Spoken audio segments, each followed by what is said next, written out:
I am sort of a victim of having a father who was both a poet and the lightweight boxing champion of the Army. Oh, wow. So okay. I always remember those lines: look up, not down, look forward, not back, look out, not in, and lend a hand.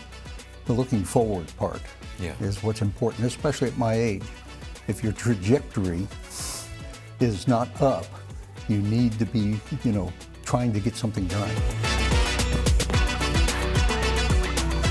I am joined now by Pete Strange, the former CEO of Messer Construction, one of the great companies here in this city, and also a 2026 Great Living Cincinnatian, which, as we said, that's a real title here in this city. It is very humbling. Yeah. It's especially humbling to be joining three amazing leaders this year and to follow so many folks that I've long admired.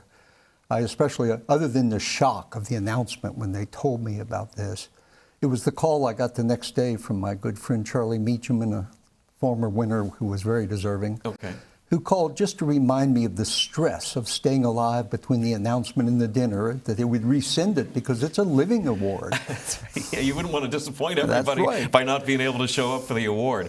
That is an award that is presented by the Regional Chamber. You were in the 2026 class, which was you.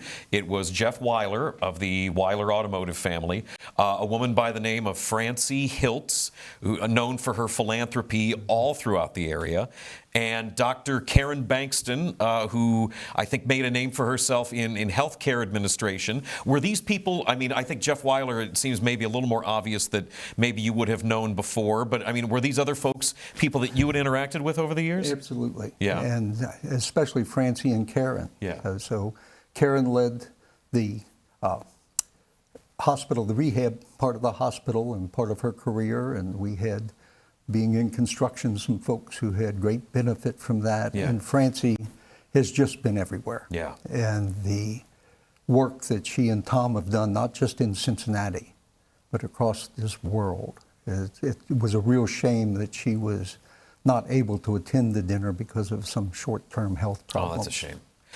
Pete, I get the vibe right off the bat that you're a humble guy, and the idea of talking about this award that was bestowed upon you, I don't think I would be any more comfortable with it either. What is it like to know the career that you have had? You were the president and CEO of Messer Construction for something like 2 decades. All the work that you've done in the nonprofit sector, and seeing this award as a level of outside validation of other people recognizing all the work and effort that you put in over those years, not to get the recognition, but just to do it. It is, as I said, humbling, and I'm deeply appreciative of the awards. I am sort of a victim of having a father who was both a poet and the lightweight boxing champion of the Army. Oh, wow. So I always remember those lines: look up, not down, look forward, not back, look out, not in, and lend a hand. The looking forward part is what's important, especially at my age.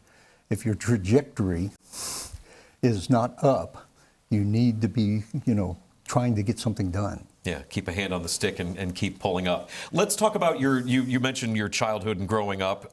You were in the construction business for 50 years plus, and it's my understanding that, how did it start? Were you like a little kid going with your grandpa to the job site?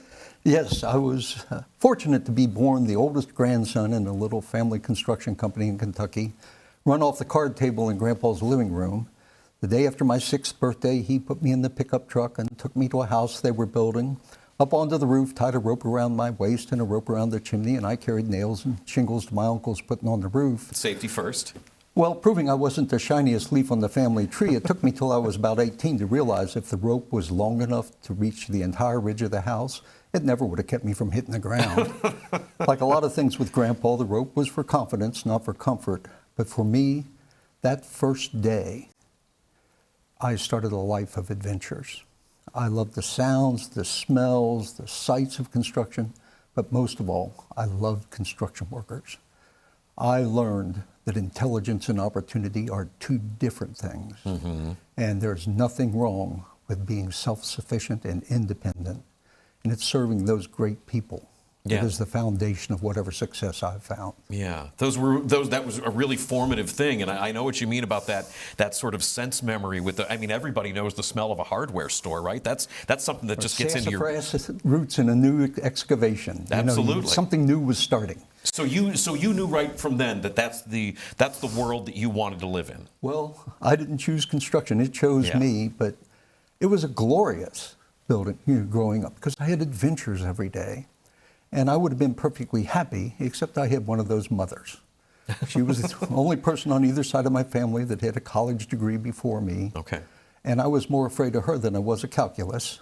So I took my pickup truck and headed off to UC in engineering school. And when I went in to meet with the co-op coordinator, brash young kid, I said, I got a pickup truck and a tool belt out in the parking lot. And he started talking, and my entire life turns on this sentence. Mm-hmm. I said, Mister, I wouldn't know anything about any of it. Which one's closest to Kentucky? And that's how I met Messer. Boy, no kidding. Yeah. And you worked for Messer you were with them for 50 odd years, right? I didn't have the gumption to quit my co-op job. Well, when you got a good thing, I mean, why walk away from it when you got a good thing? A bird in the hand, right? Yeah. I stayed at Messer after I graduated basically for 3 reasons. Everything fit. I'd grown up in a world where human beings were a commodity. Hire them when you need them, fire them when you don't. Yeah. Topping out's buying everybody a beer and then laying them off the next day. So it was right for me. More important, I didn't want to go home and have to root for my own grandpa to die before I could have a say in running a company. Sure. And thirdly, I found people at Messer, primarily the people from the crafts, who cared about me when I wasn't smart enough to care about myself. And the fun of being with those people, the learning that everyone is more than their job title.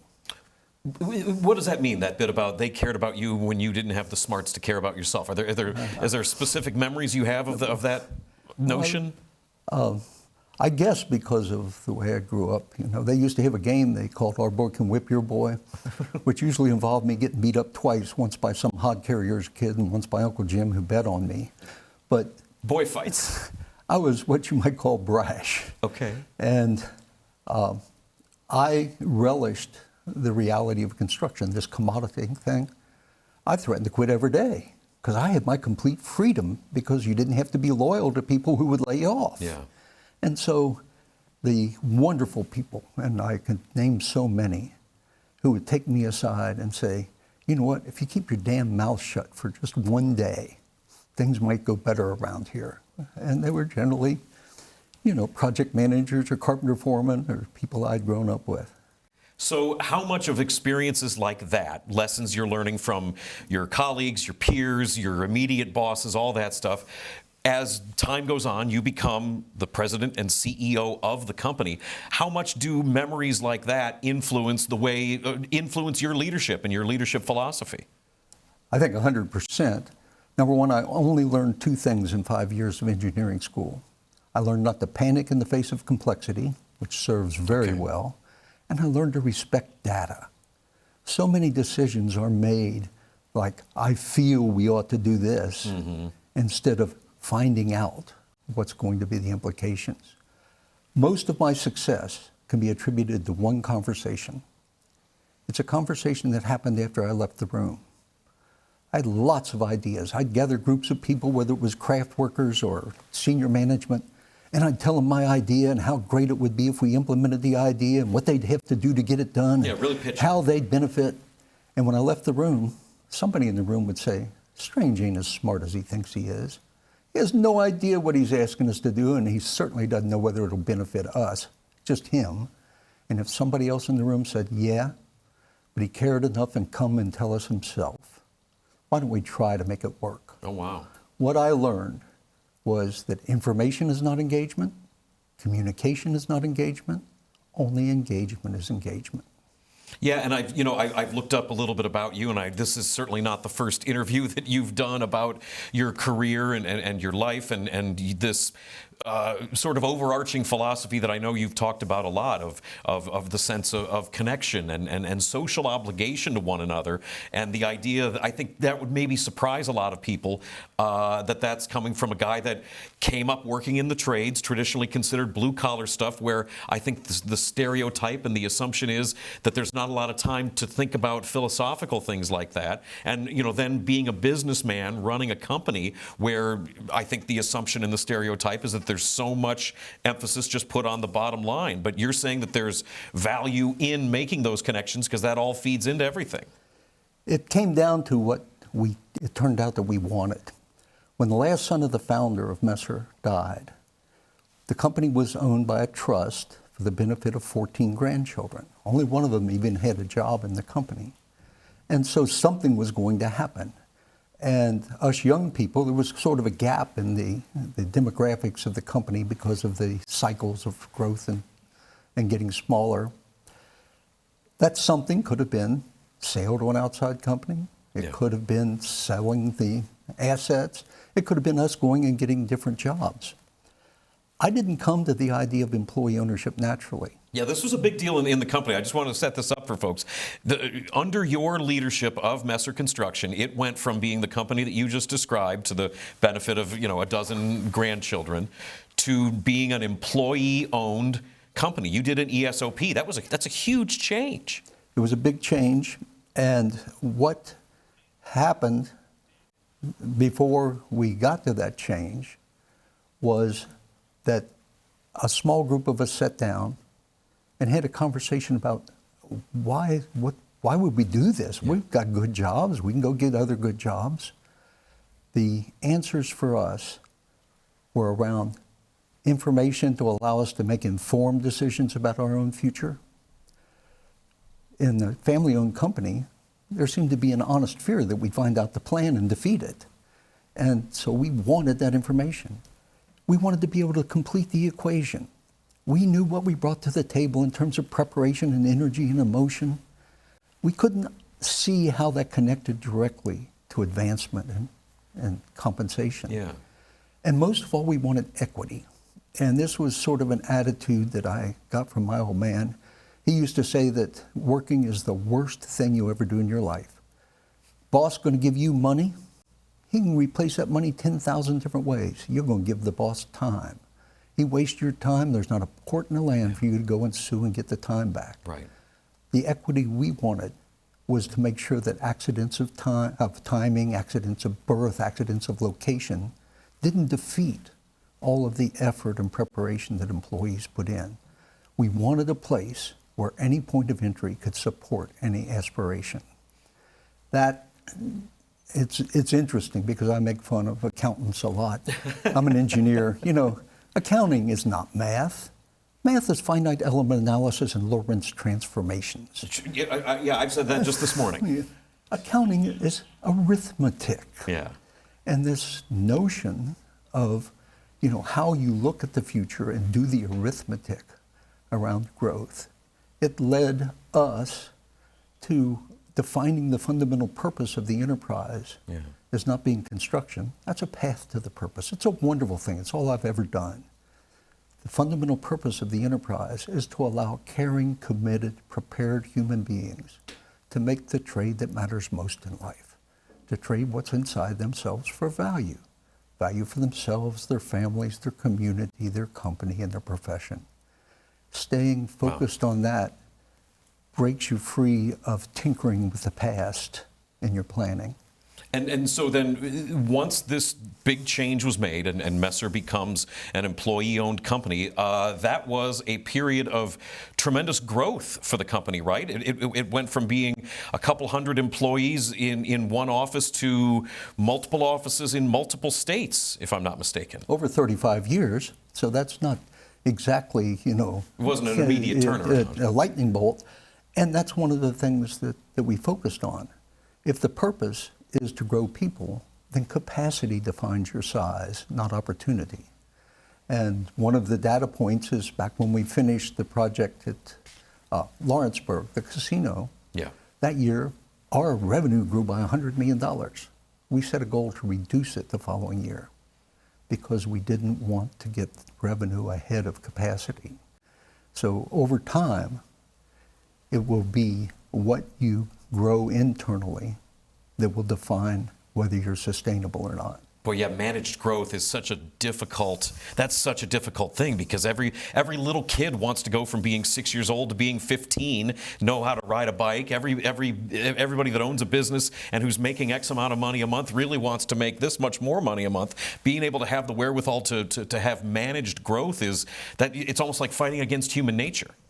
It is interesting. The biggest change that came in doing the ESOP, in addition to communication, making sure everyone knew the plan, was to change the planning horizon from 3-5 years to 30 years. Because an ESOP is a promise you make the new employee that you're going to deliver on retirement day. And when we made that decision, the great story about that is in 2008, when the big recession, or whatever it was called, came forward, we had hundreds of millions of dollars in construction revenue canceled because of what was happening in the broader economy. We were very lucky that by that time we had instituted an independent board of directors. And the question before the board became, do we maintain profits for this year by cutting all of our overhead? Or do we keep the capacity and be prepared to meet the market when the work comes back? And it definitely did. And that's, you showed the chart of how it has come back over time. So the other interesting thing about the ESOP is the effect it's had on the individual person's planning. I grew up in a world where the goal was to be broke even. Yeah, right. Once the bills were paid, we'd take off and go hunting or fishing. After you start accumulating capital that you know is more than you will spend in your lifetime, you start thinking about longer-term investments in children and grandchildren's education and community projects and things that you can do that will last after you're gone. Yeah, thinking beyond just yourself and being able to see past the end of your own nose. Pete Strange is the former CEO of Messer Construction. Pete, we got to take a break. I hate to interrupt this, but we got to run some promos and pay some bills. We've got more Working Lunch, though, when we come back. What does it mean for your company to have won a national award like this? Well, first of all, we're honored to be included with companies that are true paragons of community building, both nationally and internationally. Secondly, I'm very proud to be here on behalf of more than 800 employees who have created a model that is not a business school model. It's a primary school model where fairness matters, where every voice counts, and where everyone gets to contribute. And finally, I'm energized because we realize that this honor, while it's very important, is a milepost. It's not the goal. So we're going back with renewed energy toward the goal of creating communities of trust where every citizen has both the opportunity and the motivation to be part of value creation. So that's a little time capsule there for you. That is a video from how long ago? Oh, I'm sure 20 years ago or so. Do you remember that? 20 pounds ago, at least. the Better Business Bureau Torch Award, and and even then you're laying out this thoughtful, ethical, philosophical vision for the way that you guys do business. Well, it all comes down to a career is not preparation for a good life that you'll have after retirement. A career is life itself, and a lot of people can make a good living. Only a few people can make a good life and balance it out. Yeah. And it doesn't have to do with how many hours you work. Yeah. Do you, clearly, again, a lot of thought, a lot of philosophy on this stuff. Do you have a favorite business book? It's always an opportunity to share my most frustrating data point. Okay. The data says that the entering freshmen in the engineering schools across this country outscore the entering freshmen in the English department on average on the verbal side of the SAT. But after 4 or 5 years of training, the faculty in those engineering schools send those kids to me as grammatical anarchists. Mm-hmm. And now they use letters to represent words.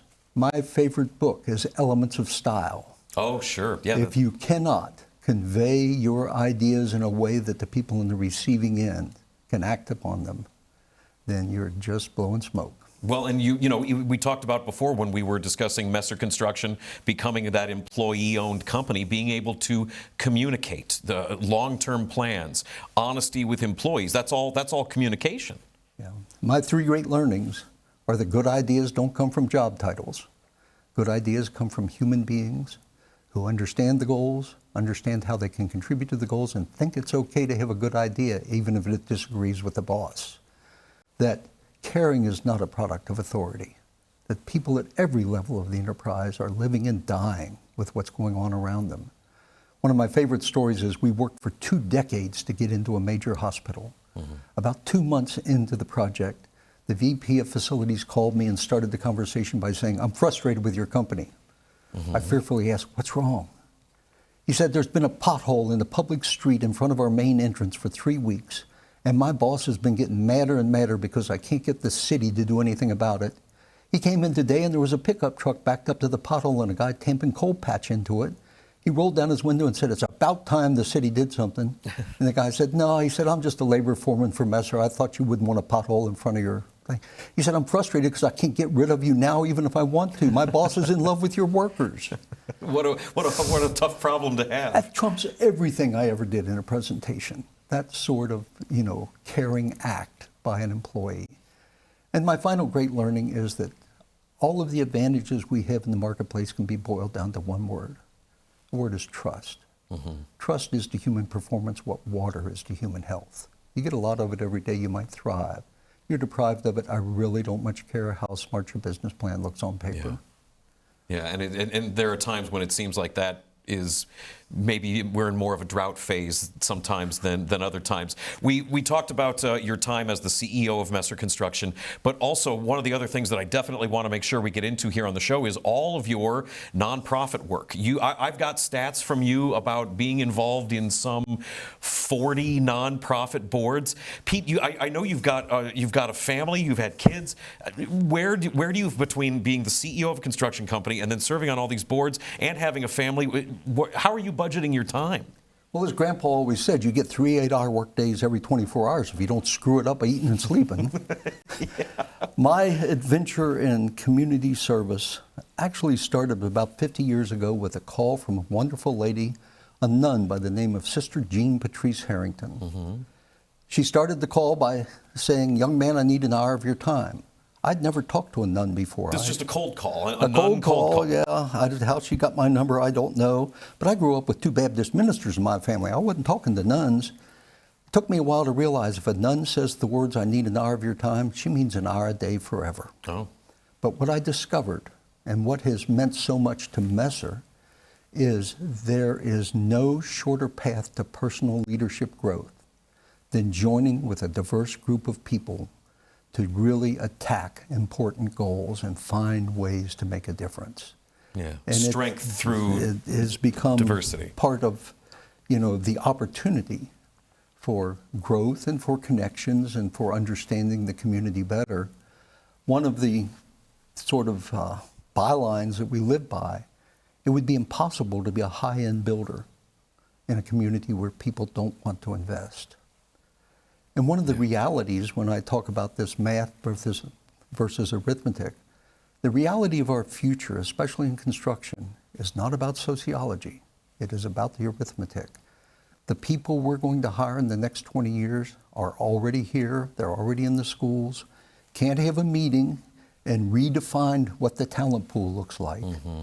You need to have a meeting and figure out how you're going to access all of that talent. Well, and you talked before about the idea of, the things that separate people. So much of it just comes down to opportunity, and so much of that comes down to geography, and so many things like these, you're talking about these young people that are maybe coming up, things that they have no control over, and the idea of wanting to make sure that the table is set in a way where people can come and get a bite to eat. Metaphorically speaking, that's all stuff that guides your nonprofit work. I know you did a lot of work with the National Underground Railroad Freedom Center. Yeah, the part that moves me about the Freedom Center is not the exhibits, although it's important for us to stay connected to the history. It is the opportunity for leadership growth. Understanding that bias is not about good people, bad people. It's about science. It's about how you were framed and taught. And each of us comes with our bias. I am full of stories, but Messer had never had a woman on a project until Procter & Gamble made a requirement of a contract back in 1970 that they hire a woman accountant for a project at Miami Valley Labs. Just specifically in the accounting In the department. accounting department. I happened to be a co-op on that project with my green pickup truck and all of my craft worker friends. So when I saw this woman unload out of her little car in high heels and a dress, I thought I better tell her how things were.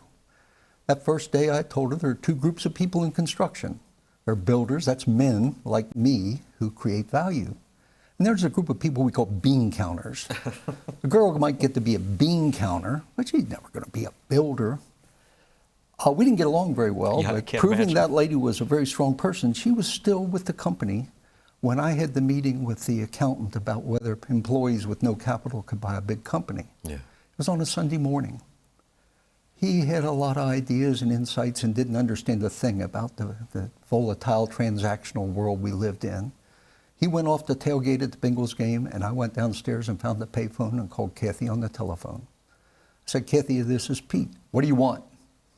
I said, Kathy, you remember that conversation that we had the first day you were with Messer? She said, Pete, I cannot believe you're drunk already on a Sunday morning. Why are you bringing this up? I said, just think of this. I'm on a payphone and the cord is long enough to get down on my knees and say, I need the help of an accountant real bad right now. And that was an extraordinary impact on the future of the company. We spent 52 of the next 56 weekends together trying to find a model. Yeah. But it opened my eyes and the eyes of other leaders that the enterprise is more than the cubic yards of concrete. Growing up, you measured everything by noise and production, that there's a lot more thinking that goes into that. Well, and I think you're also illustrating a really important point too about advantages in leadership of being able to recognize when learning has taken place, and the idea that mistakes are really the only way to lead to real growth and learning from things to improve. Isn't that the saddest part of how we grow as a community and a company? All of the things we learned and discarded and have to learn them again. Yeah. That cycle of having something go wrong and saying to some old guy, daggone it. And he said, that exact same thing happened to me 20 years ago. Why didn't And you you're tell like, me? why didn't we just capture that? Yeah. And again, that's, if you have a community of learners instead of a community of workers, then you can share that knowledge in ways that hopefully it's sticky and stays with the enterprise. Yeah. We don't have too much time left. I do want to ask you one other thing, because we've spoken so much about sort of leadership philosophies and the thought that you've put into things ethically and otherwise, but also as a business owner, did you have times when your philosophy and your ethics butted up against the nuts and bolts of a business-related decision? Everybody has those issues. And it does go back to your planning horizon. Is the job of the leader to deal with the merely urgent and interesting, or is the job of the leader to keep the focus on the truly important? And you have to start every conversation, every planning cycle with what's non-negotiable. And what we learned over time is we're really good at building buildings, maybe building other things, building people. Any fighting with people is a distraction. Do what's right and let the chips fall where they may. I was moved by your story about the folks who have run out of cash. Oh, yeah, the 80 I acres mean, farms. There is no future if you can't fund the future, but finding ways to fund a future that is a good life for the people doing it, not a compromise, is worth doing. Pete Strange is the former CEO of Messer Construction, named by the Regional Chamber as one of 4 great living Cincinnatians for 2026. Pete, I'm glad that you were able to stick around long enough to accept that award, and I'm glad that you are here with us today, being able to speak to you. It was a real pleasure. Thank you.